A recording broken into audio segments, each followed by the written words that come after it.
Welcome home. Lance, good to see you. It's been a while. This is an old friend of Shakers. This is Lance Wallace, the phenomenal arborist and landscaper. And what else do you do these days, Lance? Well, I'm supposed to stay home and not go out. But, I was deemed essential services. So I thought right away I should probably stay at home and do the right thing, stay healthy, don't spread anything, maybe I'm asymptomatic, whatever.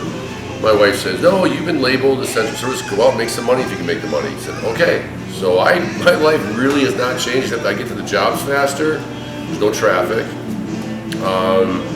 We slow down a little bit just to be safe, the guys and employees, want them to be safe and want to make money. So we're staying full time, That's good to hear, doing an essential service, Lance. Yes. And here we are keeping a healthy lifestyle regime going. We've got Manhattan's in front of us, and we've also got some fine Cuban cigars. So what better could it be? Noontime on a Thursday afternoon. Yep. Cheers, my friend, and again, welcome home. Yes, good to be home. It's been a while. At least about 5 weeks, So about this pandemic, what's your take on this? Wow, let's start off with me being a Gemini, good, evil, black and white. So I'm a culmination of everyone I ever hang out with. I take the good and the bad from people and I decide which of that I want to partake in. And so I have friends that live in New York, DC, I have friends in California, hippies that climb trees out there, and then I have my Milwaukee group.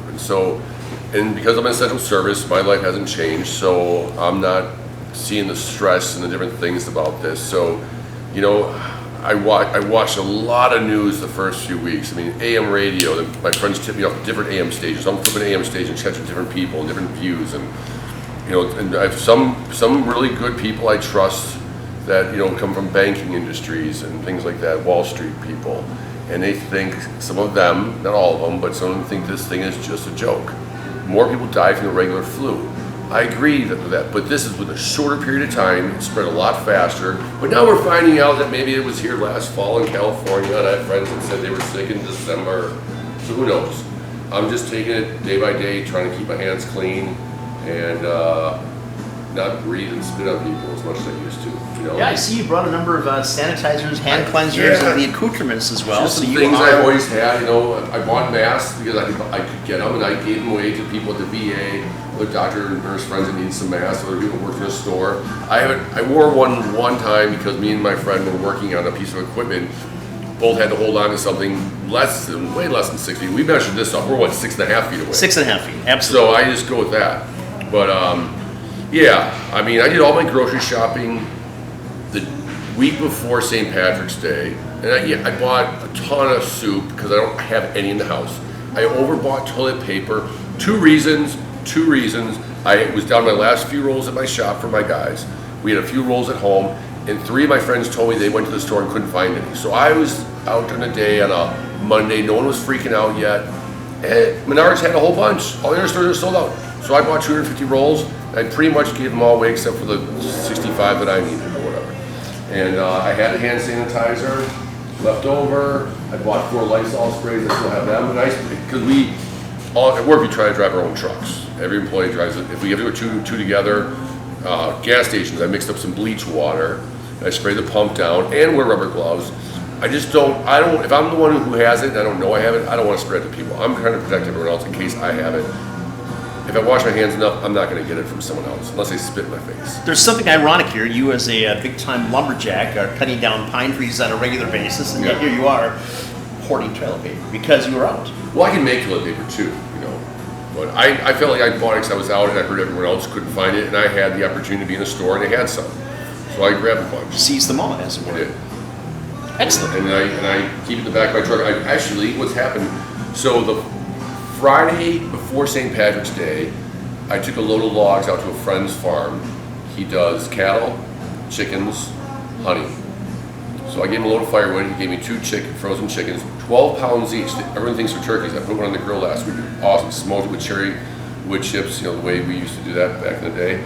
And I got 10 pounds of ground beef, and I got 2 jars of maple syrup, because he does that, and a jar of honey. So I did that. I also gave toilet paper away to someone. They gave me something. I forgot what. So I've been bartering, going back to the old way of things. Why not? Why wouldn't you? Absolutely. Yeah. Yeah, go ahead. Well, I'm going to say that, my personal thought is that science really has to take precedent over the emotional aspect of things. Yep. And I do understand people have a great desire to get back into business. Obviously, Shakers, like every other restaurant, has been down for the past month. Sure. And we got a ways to go. But I do think that science must take precedent over the emotional aspect. And I got to tell you, I don't for a moment understand many of these Second Amendment guys that are showing up at rallies, open carry, fully automatic. I got 5 guns on me, 6 guns on me. What's the point of that? We're at war with the virus. You can't shoot the damn virus. So I think that if people were to concentrate on what the issue is right now, you have a better opportunity to listen to, as opposed to besmirching it with all sorts of extraneous other nonsense that just takes away. And whoever these boneheads are with Confederate flags, for God's sakes, that just so debases us as Americans every day anyway. Why is that even allowed? So, we have a moth here, symbolic, of course, of the entities at Shakers and the dead spirits that arrive on a daily basis, I suppose, and generally a sign of someone's passing today. Well, I have a joke about a moth, but if I tried, I would totally botch it up. Really? Yeah. Well, there's no dentist office. No one's paying attention. Well, you walked in the dentist office, the moth walked in, and basically the dentist said, hey, you don't have any teeth. You're in the wrong place. He goes, well, your light was on. That's all. That's a short version of it. Yeah. So, it's funny, like, our country's asked us, if my country asked me to go to war for them and fight, I would sign up and do it. So with this war on the coronavirus, they've asked us to stay home and do nothing. So they're completely asking the complete opposite of other wars. So I understand for people why they're freaking out. But yeah, the science, probably the science it's a little bit behind because they have to wait for things to happen. You have to wait for people to die before you close the country down. He couldn't shut down the country until enough people died where people believed it. People have to believe it. They can't say, "Oh, I trust you that we should shut it down early," but they can't. The science has to be there to prove that there is a real problem. Oh, how did a guy in prison get the coronavirus? Wait, what? It doesn't make sense. Well, that means one of the guards went home. They touched something. They touched something. They touched something. They touched something, and came back and touched something. They touched something. But once I saw it hit the prison, I was like, okay. It moves fast. I mean, Minocqua, they had it. Illinois people have vacation homes. You know what they did? When their stuff was sold out, they drove up there, literally into Triggs, filled their vans full of toilet paper, less than I took though, or more than I took, or same. And then they drove home. I feel like they were probably already up there on their weekend vacation and went to the store. I don't think they drove that far. They could have stopped at Menards in Glendale and got it, But they drove all the way to Minocqua, went to vacation homes, and they spread the frickin' disease. It's so, we need to hunker down. I was scheduled to go to Door County Friday, Saturday, Sunday. And our group of people, 6, there's a house there that we're gonna go to that someone owns. It wasn't a B&B and all that. And I said, let's go. It's a better view than the window we have in our house. It's different. So let's spend the weekend in a house. The 6 of us. We haven't been around. It's not broken out yet. Crazy. The science hasn't told us completely. Thursday, Door County says, please don't come up here. We abided. I went turkey hunting last weekend. I hunt in Marquette County, which is the middle of the state. There's been 3 cases. There's 2 cases, now there's 3. The 3 cases have been in the same ticker for 5 weeks. So there's no more cases there. Everything's closed down. They're doing great. They don't want me there, but I'm allowed to go turkey hunting. The DNR says you're allowed to go turkey hunting. Filled up my car, all my food.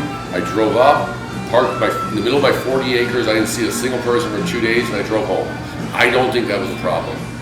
I did sneeze once, and the window was open on the way home. But it was just a bunch of cows. Right, sure. So what about the Chinese? Do you think that they should be held accountable for this? I see that Germany has filed $137 billion suit against them. I see that the state of Missouri has also filed a suit against them.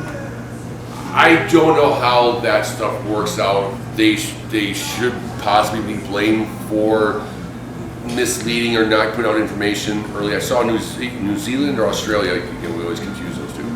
They had reporters over there early, and they were saying things. So if we would have watched the Australian news, we would have known more about what was going on there than our news media was putting out, because for some reason they had more information. I don't know. Or perhaps they don't gloss things like our news media does. Sensationalism truly is the key with our news media.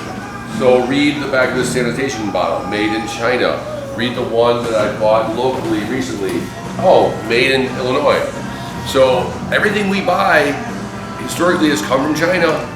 So if you want to blame them for the virus, well then let's start blaming us for not producing some of these things ourselves here. Well, everything went to China. We bought everything from China. We made them make things. It's cheaper. Well, I don't think you want to go back to Richard Nixon opening up China to the world and say that because he where did that. Yeah, I know. You didn't even go there, here, there. I mean, where do you stop? And having been in China, I would say that there is a sense of duplicity that takes place there, that there is an undercurrent of their daily operations, that they cloister themselves in a way that this is what we disseminate for people who allow Westerners to see. This is what happens. Yeah. And I think because of that, we didn't get the real information. How's that Manhattan going down, by the way? Pretty good. So what I found interesting, though, the two research labs, if that ends up being where this coronavirus started, the labs that got out or whatever, there's a lab on this side of the wet market, there's a lab on this side of the wet market, within miles of each other. Maybe you should build those things a little further out, like, out in the middle of nowhere, so the chances of, like, someone sneezing and flying over 2 blocks away and landing on a pig, or whatever, or a chicken, or a fish, I mean, it's a little too close. So a guy who works, gets off shift, hey, I've been testing these viruses all day, I'm gonna go home now, I washed them, I only did 19 seconds today, and I'm gonna go get some fish on the way home, and now I spread to my family. Okay, so some of those things I can see change. It's one of the beautiful things about being in America. We do have a USDA, we do have an FDA, and they really, for the most part, do a very effective job with that. Yeah. And much of the rest of the world doesn't have. We don't have to worry about the things that other places do as far as sanitation in our meat processing plants. I mean, some things happen sometimes. It's the nature of the beast, no pun intended. But compared to the rest of the world, we are much safer. And we, unfortunately, as Americans, are very arrogant about how we approach so many things that we just assume that everything is as safe and as it is here. This is good for us. This is kind of good for us to, like, wake up a little bit. Maybe have a vegetable garden at home. Maybe, make some homemade soup and stuff and not rely on... Victory gardens. I'd love to see those coming back. Yeah. Put people back in touch with the actual food, what the process is, and the bounty of that food, the nutritional aspects as well. Well, right now it's wild ramp season. I went and picked 2 bags yesterday. I cut the leaves off. Thanks for bringing some in, by the way. I didn't know you were ready for them. I believe there's tons at home, and I don't ask you to go pick. I've always just cut the leaves off and ate them as I needed them. And it'll last a few days or a week. This year, as of yesterday, I dug the bulbs up because of what's going on with coronavirus. I washed them last night, cleaned them up, put them in the fridge. I'm going to go online somewhere and learn how to pickle them.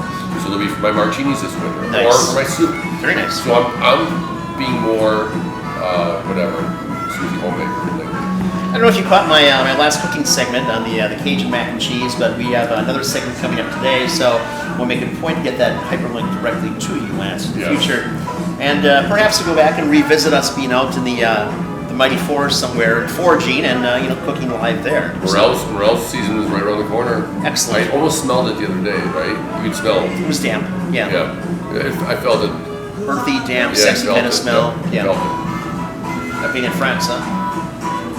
Oh yeah. Yeah. So when's the last time you were in France, by the way? Well, good question. I think it was about a year ago for Christmas. But so I have 2 weddings coming up. Congratulations. My daughter Bella and my daughter Bernadette. Bernadette's wedding is first, September 5th in Sweden. We weren't too worried 3-4 weeks ago, but now we're getting a little worried. And look at let's talk about how Sweden's handling the coronavirus. They're not shutting down. They're doing pretty damn well. California's doing really well too. Thought they'd be a hot spot. Well, they've had it for so long. So Sweden's doing well. Having a kilt made. Last name Wallace. You guys didn't catch it earlier. I have Wallace plaid, and we chose a traditional one. So I have a kilt being made. I just makeup as well. I don't think you wear makeup for a kilt. Okay. Maybe blue ribbon tied up. No. I think in the first place. So the kilt. I got an email yesterday from the kilt makers in Sweden. Said, sorry, they're not Swedish kilt makers. They're closed though, so I don't know why they're not from Sweden. Somewhere they're from England or something, so they're closed. And we told them the dates of the wedding. They said we have no problem getting this done once we reopen. Get your measurements to us, and we'll get it done. But we're closed right now. So, my kilt might make it in time for the wedding, but we don't know if there's gonna be a wedding. And now my daughter Bella's wedding is in May of next year at the Paps down here. And there's some talk about that one possibly not being We already paid the money. We had the reservation. We just don't know. So. I'm sure things will work out one way or the other.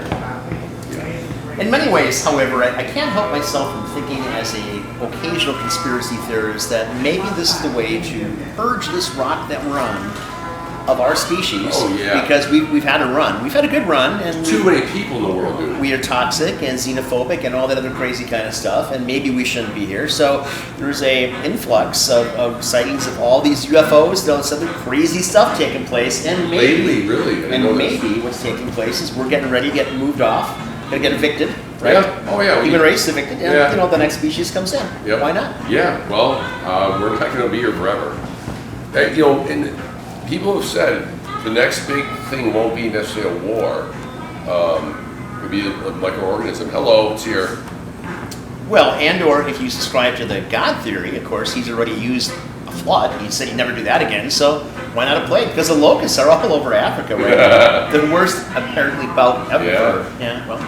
And look at all the tornadoes last week, too. Now, wipes out the south and a bunch of different cities, and now you want people to come and help, and it's like, wait, we're supposed to social distance. Oh, I'm sorry, physical distance now.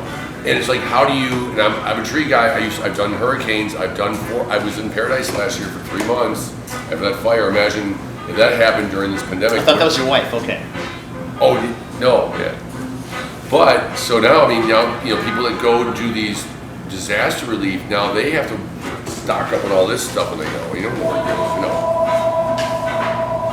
Yes, here we are. The Remind Your Shakers, we do takeout orders, carry out as it were, during the pandemic. Good. I'm sure that's one of those. What are your hours? Well, 4 o'clock until 9 o'clock, Thursday through Saturday. Cool. Good to know. You can find us online, of course, or you can call us at 414-272-4222. Our tour series, I'm glad you asked about that, Lance. We did. What's going? Well, we've canceled the series until June. So for all 5 tours, and we are booking like bandits now from June on. And we just hope that things allow us to do those marvelous tours. Can you believe there's not one single rock concert going on right now? Anywhere in the world. Iron Maiden's not playing. Scorpions aren't playing. Well, rock and roll is the devil's workshop, isn't it? I mean, after all. So maybe this ties them together as well. Yeah. Yeah. False prophets. I can't see going to a metal concert staying 6 feet apart from anybody. It's not going to happen. So. Well, you mentioned Bob Budish. I'm not sure what he's doing at his location when he reopens, but the mandate is that we ought to be 6 feet apart, plus. Half occupancy. Less than half occupancy. In most places. Only half. Depends on the size. It's parameters, yeah. And then everybody has to be masked and gloved at all times. Yep. Again, I'm saving all my old silk underwear to make masks. Once the banks reopen, I'm going to suggest there's going to be a big uptick in people robbing banks because everyone's walking with a mask and gloves on. Yeah. Remember you weren't allowed, if you walked into a bank with a hood on, absolutely. They made you take it off. Now you don't walk in with a face mask. Yep. Dude. And gloves. There's no prints anywhere, right? Yeah. So. Yeah, how are you going to tell a bank robber from someone else? And they used to shoot people with hoodies on. Now they can't. You're gonna get shot now for not wearing a mask. If you wore a mask, you used to get. Oh my God, the thing that irony here. Crazy times, absolutely. That is insane. How's that cigar working for you, by the way? You went out again. Cigar is like a lover, my friend. You must pay attention, or the fire does go out. Unless you pay too much attention, then they burn too fast. Yeah. Indeed, the ironies of life. No, it's definitely, there's going to be a lot of new norms. I hate to use that cliche that's been so popular lately, but I just talked to a company that my knuckle boom truck, we don't need to get to that today in the next podcast, but they're worldwide. He sits on Trump's advisory board for businesses because they're a billion-dollar business. And all the people in corporate are working from home except for 3 people out of like 1,000. And you know what? They're going to find out that they don't need to come to an office anymore. They figured it out, gave them cameras and computers, and there's these big buildings for executives. You don't need them anymore. Work from home, work from your iPhone. I do Zoom while I'm driving. I don't look at it while I'm driving. When Yang was running for president, he had some incredibly futuristic ideas that we're going to get to. Whether you like it or not, all these semi-drivers are going to be debased. So I drive a Tesla. And I have this auto drive mode anyway, so it's completely autonomous. And that, again, in my mind, is the future for all of us. Artificial intelligence, robotics, There's a fine line though, because in many ways, men are and have been obsolete in our society for a number of years.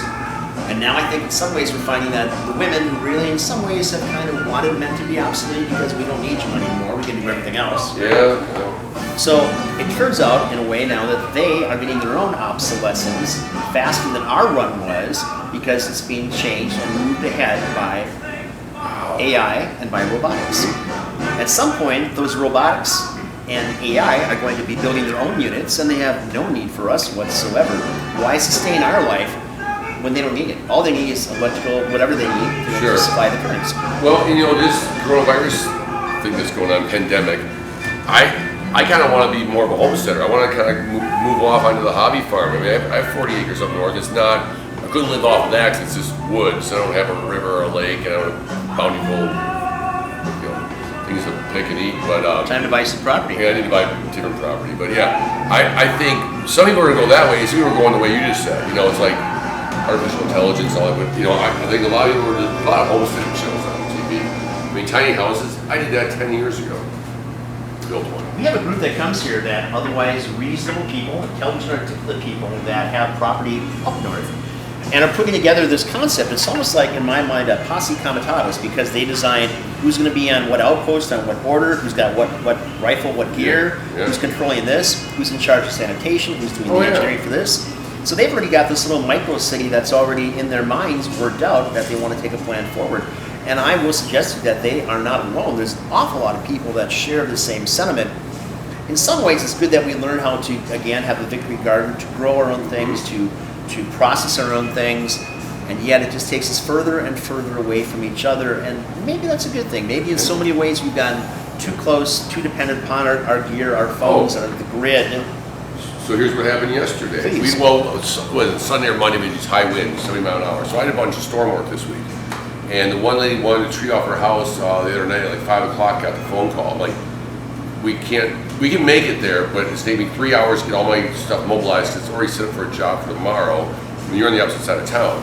And she was worried about it because she couldn't charge up her cell phones and her computer. She needed her phone back because she's working from home and all this stuff, and her Wi-Fi's out now. Like, what used to be when we had storms, the power went out, people were worried about their electricity for the refrigerator or their heat. Now they're worried about their cell phones not being able to charge their phones up. You got a charger in your car, go use it. Your power's out in your house, it's not cold out, you don't need heat, your refrigerator's fine for 24 hours or more. But the first comment back from the customers where their power went out because the tree fell in their house and took up the line was, my kids can't play on their laptops. What will they do? What would they do? Well, go outside and cut the damn tree that fell in your house. Read a book, for nothing else. I mean, for God's sakes. Read a book. Read a freaking book. So yeah, it's definitely different. I'm sure, Lance, what we're saying about people being on their phones, I missed. Yeah, I know I was texting too, actually. Oh, sorry, okay. I got an Instagram post, and so, sorry. Yeah, people are definitely not focused anymore. It's like, they're just... So would you contend this is a good thing that people are going to be dying off? I mean, after they open things up, there's a big surge coming. Surge of what coming? More mortality. Oh yeah, for sure. More people shall succumb. Well, right now though, isn't most of the people dying the older people, which I feel bad about. I mean, I feel bad about anybody dying, of course, but so I don't know. I don't know if this is this just weeding out our healthcare and all the nursing homes that are popping up everywhere. I mean, there's a nursing home every day being built, but that's because of our. So because it's older people, it doesn't matter? Well, or no, 73% no, of the we have better technology for us. So We live longer because the technology's there for us to live longer. So I don't know if it's a good thing or a bad thing. I mean, how many commercials are on TV for drugs that you don't even know what to... You see the commercial, the family's walking through the park, playing ball and catch, and the dog's running around, and it's a commercial for a drug. You go, what was that commercial for? What was a drug? They don't tell you. And why, in a way, are they advertising to you because it's the physician who orders the manufacturers to, or the drugs that they take anyway? I mean, I don't have a pill box with 15 different things I take a day. I understand someone might have had a heart condition at one point and now they're on certain things. I get it. But there's so many pills out there, these people. Come on, just grow some vegetables and eat them. Stop eating processed food from China. I agree. And go for a walk. Depression? Go for a walk. Express life. My neighbor, he works for a food distributor. And I see him every morning walking his dog. He's lost like 50 pounds. He walks his dog like 10 times a day. The dog's like dying. He's like, leave me home. Go for a walk without me. Where like, 3-5 weeks ago, the dog's like, take me for a walk. So you're suggesting then that we are healthier because we Hell are yeah. not as tied to our whatever other old lives, pre a month ago, Mm-hmm. and we're getting back in contact with us as human beings. It is a good reality check right now. I mean, you take it as you want. Some people are sitting home being depressed right now because they can't do, they can't. I have one friend, she goes to the grocery store every day. I said, what are you doing? Oh, I can't stay home. I'm allowed to go to the grocery store. I go, I went to this grocery store 4 or 5 weeks ago.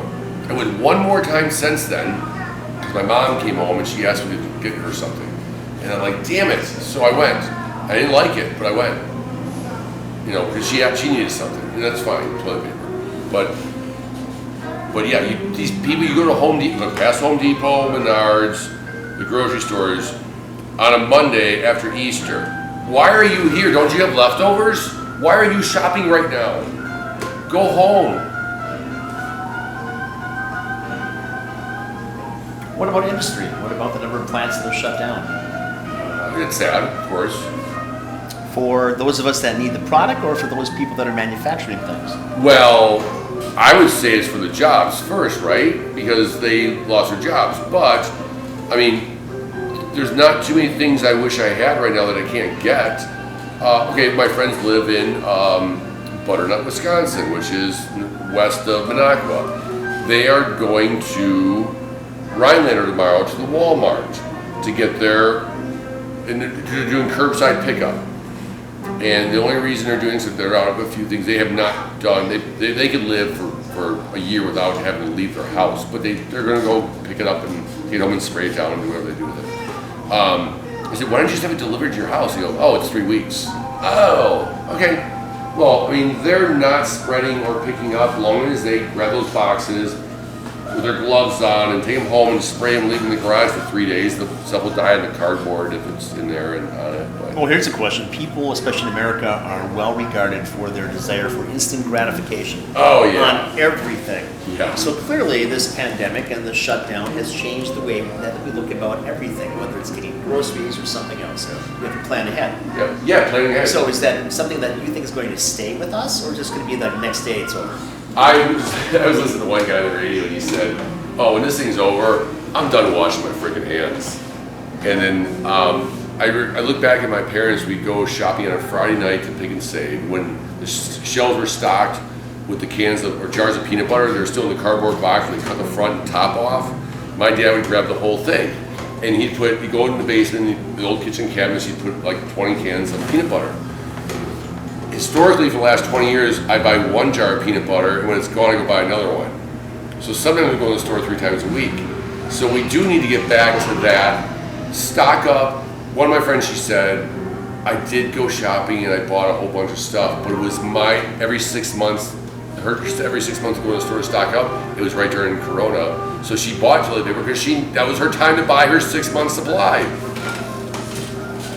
So you're right. We need to. I hope these things stay. I hope they do. If you think about Europe, and I know you've spent some time in Europe, Lots of time in Europe. The opportunity to go to a market several times a week and get what you need right then for that day, maybe the next day, something fresh and wholesome. We have nothing like that today. Nothing like that today. No, there's no farmers markets today. Not remotely. And you can't think about whole markets. You can't think about any of the big name things that are doing the foo-foo type things, because that's not really in your best interest either. That's really not a wholesome product that was picked that day or the day before. Yeah. So. Yeah, fresh vegetables are hard to come by. So let's talk about that though. Down south, they're dumping them. I'm not gonna get into the milk thing, but they're dumping, cucumbers and zucchinis and all that stuff because all those farmers down there are supplying restaurants who aren't open right now. But all the people in the cities can't get food and they're hungry. And I think they're just now finally catching up with light bulb going off. Let's send some trucks down, grab these farmers' vegetables and bring them back to the city. Absolutely. And I think that we have to look very hard about the next time that people want farm subsidies because they don't have enough money to manufacture whatever their product might be or to harvest whatever agricultural product they might have. And yet, in this instance, here there are many people needing food. We're not supplying that. We're not getting our price, so we're just going to dump everything into instead, whether it's the milk or produce, and that's just wrong on so many levels. Yeah. Well, I don't drink milk much anymore because it's not good for you. Not good for you, right. So, wait, there's farmers, there's more cows in the world. It's not even talking about methane gas right now, but, it's... Almond milk, by the way, rocks. Yeah, well, what about the dairy cows then? What do we do with them? Take them to petting zoos or Cows something? make great pets. They really We do. should all adopt a cow then. Why not? I'll adopt a cow. I would actually drink the cow's milk. Both your daughters getting married the next year, you need something to occupy your time. Little Bessie at home, maybe a big Bessie at home. Yeah. Someone to talk to. Yeah. So let's talk about the heart rate monitors. Yes. So it helps because everyone's everyone's a little crazy at home and sort of crazy. So, there's, your Apple Watch, your phone, they have these little rings now that can tell you what's going on with your body. And, people have been like, beep, beep, oh, your heart did something last night, you should go see your doctor. Oh, you have a heart problem, or maybe you get a CAT scan, you have cancer. And I think there's a few people that saw some changes in their biorhythms, let's call it, and they went to the doctor, oh, you had coronavirus, because at 2 o'clock in the morning you had a temperature that spiked a little bit, because one of the symptoms of coronavirus is in your temperature. So these new Fitbits and Apple Watches could be something to see what's going on with your body, and I wish I had mine on for the last 6 months because I wanted to see what my sleep schedule was. I had a sleep score of like a 78. That's actually it's fair. 78 is fair. When I got a 78 when I was in high school, in a grade, I was like passing. I was happy with that. Most people wanted an 8 by this. I got like a 78. But when I went turkey hunting, I was up late, so I hunted till dark, till 8 o'clock, and then I cooked dinner till 9:30, went to bed, woke at 2 o'clock, 3 o'clock, and go out and get ready for the turkey hunting. So my sleep score was a 40. It was poor. I did a horrible night of sleep, but I was doing something. What that turkey did, by the way.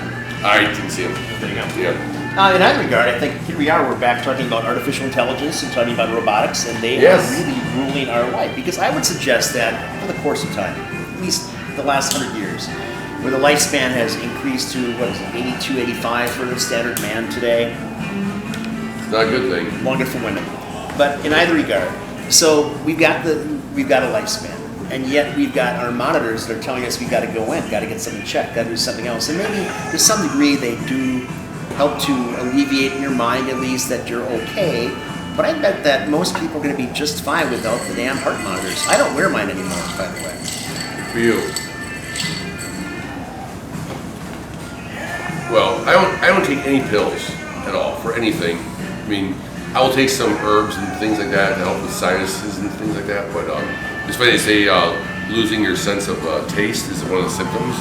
Sister-in-law in London, she lost hers, and she had a cold and she did not feel good for 3 days. Her little daughter, Rini, got a cold, but it was a weird cold. It wasn't the same cold that she usually gets. And she called her doctor, and they said, "Oh yeah, you both got coronavirus." And so we won't know until they have a test afterwards. But so it's there's some. Most people already had it and it's gone, and they have the antibodies and all that. I would suggest, blah, Lance, blah, blah. that since we began having bars, people began losing their taste. Somewhere around 11 o'clock on a nightly basis. Yeah. The things that you drag home sometimes that you'd otherwise not want to be seen with anywhere. I went years without tasting or smelling. My friends thought it was ridiculous, and they said, "So we go to someone's house and get a bottle of wine. It was good. They wouldn't let me have it. I had to go to the box wine. I said, I can't taste it anyway. So why do you get the good wine? I mean, I could even spoiled milk and didn't know it. Perhaps not quite what I was referring to. Yeah. We're in the same place. Okay. Sorry. That's all good. Sorry. So when things are actually open again, what's your first thing going to be in a bar or restaurant? I'm not going. First of all, I am not going. I mean, I want to support my local bars and restaurants that I used to frequent, but that first day that they say we can go, it's all the people who couldn't figure out they couldn't figure out a new norm, and they've been sitting home going like this, like shaking, like a recovering alcoholic. Yeah, those are the people that are going to go back first. Let them go back and spend the money. Like, I don't go to my local bars on Friday nights and support them with fish fries. They get slammed on Friday nights. I go on Wednesdays and Mondays and help them out. I can handle it. Good for you. Yeah. Good for you. So it's going to be then a Monday night, the week or 2 weeks after things are opened up. What's the first cocktail you're going to have? First cocktail? Well, Or the first drink? Well, Manhattan's been my new cocktail during the coronavirus. So I'd probably like to just go back to an old school, maybe a gin and tonic. It's almost summertime. I only drink gin and tonics in the summer, so I think by the time we're allowed to go back to a bar, it might be summer. So The Breaking Most serial killers, by the way. When Jeffrey Dahmer came here, that's what he drank. Was gin I and can't tonic. believe I walked into that one. It's okay. Okay. I was going to Ball State at the time of Jeffrey Dahmer, and once my friends caught wind of that I was from Milwaukee and lived he was on Hampton and I'm on Silver Spring. I was that close to him. My nickname in college, Dahmer. Really? And I kind of look, I'm white. I look After like 20 years, I never knew that about you. Yeah. But now I'm not going to forget. Yeah, I know you're not. I'm not dressing as him for Halloween either. Your daughter, by the way, did our Cream City Cannibal tour. She did a phenomenal job with that. She's Jeffrey great. Dahmer tour. Yeah. Oh, both my daughters are super busy during coronavirus. Let's talk about that. Bella works for E Street in Madison, and they're killing it. She was told she went to Austin, Texas before the shutdown. It was her spring break, early spring break for most. Before the country was told to shut down, and we're like, I told you about Door County. This is like right before that, and so she legally could go. We told her, maybe you shouldn't. She goes, no, we're going to go to someone's house, friends, staying there. Her boss said, when you get home, you're home for 30 days working from home. This is before Evers or Trump or anybody. So she did. And she's still home. And she's working harder than ever. We're on Zoom with her, and she's like not paying attention because she's working. My other daughter, Sweden, she's in marketing, huge ad agency there. Boom, killing it. She was told to go home at the same time, work from home. We're not shutting the country down, but go home. I got so worried about her because she has a small apartment. She's in Europe. You can't put 25 cans of chicken noodle soup, Wolfgang Puck's really good by the way, in your cabinet. You have room for it. She goes, everything's open. Still open today, 6 weeks later.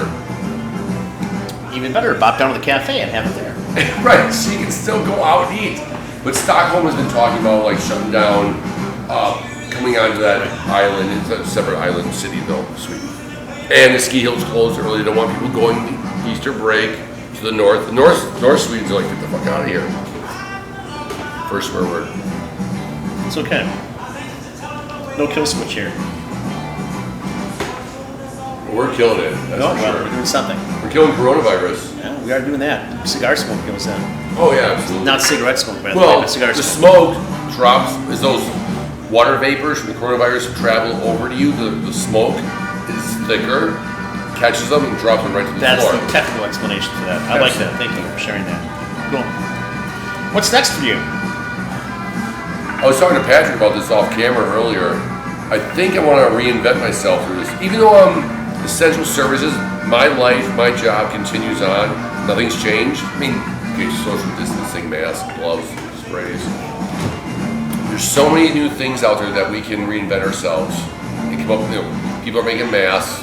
I don't know if they're making money at it, but fumigating buildings, whatever. There's new industry that's going to come out of this. I think TV shows and videos like this might be the thing for us, but we have good information to share with people. So. Well, I'm glad you said that as well because we probably have been fumigating the air here for 30 some odd years with fine cigar smoke. I've never seen a person walk out here with a person walk here with the flu, they left without it. Another customer service. That's what we're here for, doing our part. Remember the one time you had all the leaves spread out for Halloween across the floor like a foot thick for Halloween? It looked great. But you think about that, I'm in a cigar bar and I'm having Halloween, but I'm going to put dried leaves all over my cigar bar floor and have a Halloween party. Hey, guess what? The fire department didn't show up. 100% organic, We all natural we put the fire out ourselves. You got it. It's all good. Yeah, and it was great for the floor too because the natural oils work their way in with tannins. Well, it's extraordinary. Yep. Cool.